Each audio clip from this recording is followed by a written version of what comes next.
If you are searching for a particular resource or activity to use in a lesson or to allocate to a child, then the Resource Finder will help you to do this. You can find resources by year group, focus area, objective, type of resource.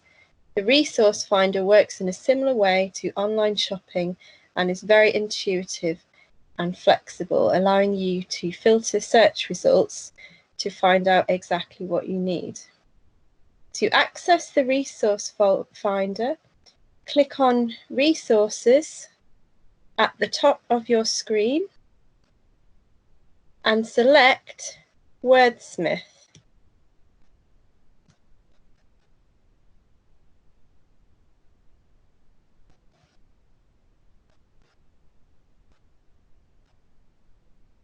For help on using the Resource Finder, see the Browsing Resources section in Help.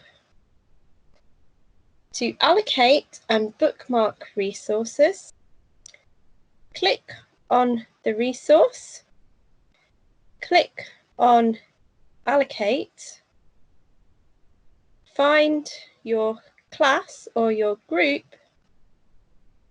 and click on the pupil's name. Then click Allocate.